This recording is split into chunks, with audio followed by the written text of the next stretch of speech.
or just looking for something that packs a punch without feeling like a lecture. Trust me, by the end of this, you'll be itching to hit play. And don't worry, I'm not going to spoil a single thing about what happens. I'll keep it all about the magic behind the scenes, the incredible people involved, and why this movie stands out as a game changer. Let's dive in, shall we?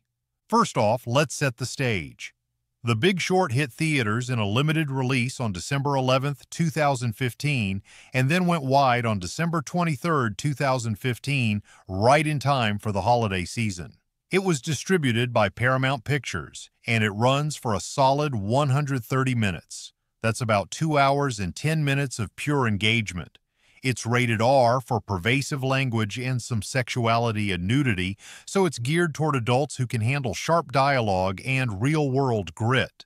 The genres? It's a biographical comedy drama, which means it blends real-life stories with humor and heartfelt moments. But what makes it shine is how it tackles big ideas in a way that's accessible to everyone, not just Wall Street insiders. This film is based on the best-selling book The Big Short: Inside the Doomsday Machine by Michael Lewis, published in 2010. If you haven't heard of Michael Lewis, let me fill you in. He's a master storyteller who's turned complex nonfiction into gripping reads. Born in 1960 in New Orleans, Lewis started his career as a bond salesman on Wall Street in the 1980s, which gave him insider knowledge that he later channeled into his writing. His first big hit was Liar's Poker in 1989, a memoir about his time at Salomon Brothers that exposed the wild excesses of the finance world. From there, he wrote classics like Moneyball in 2003, which was adapted into a movie starring Brad Pitt, showing how data revolutionized baseball. Then there's The Blind Side in 2006, another Pitt-produced adaptation that won Sandra Bullock an Oscar. Lewis has this knack for humanizing big systems, focusing on the people who spot flaws others miss.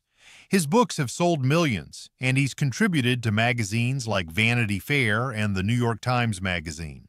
For The Big Short, Lewis spent years researching and interviewing key figures, turning a dense economic topic into a narrative that's as thrilling as a novel.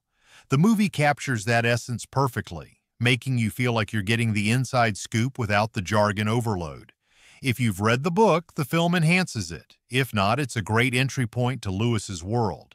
And honestly, in today's economy, understanding these ideas feels more relevant than ever. It's why you should watch this movie, to arm yourself with knowledge wrapped in entertainment.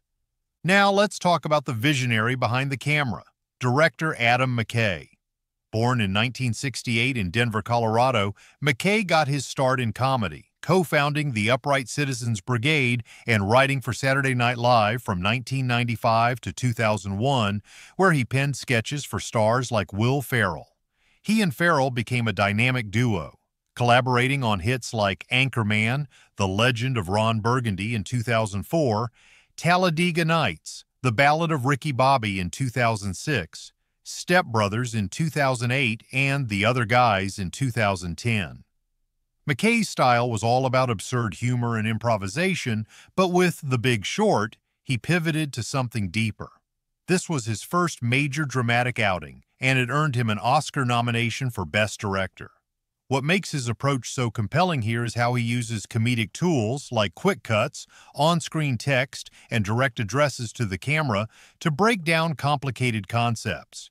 He calls it entertainment as education, assuming the audience might not know the ins and outs but deserves to learn without boredom. McKay co-wrote the screenplay with Charles Randolph, a screenwriter known for projects like Love and Other Drugs in 2010. Together, they adapted Lewis's book, adding layers of satire and wit.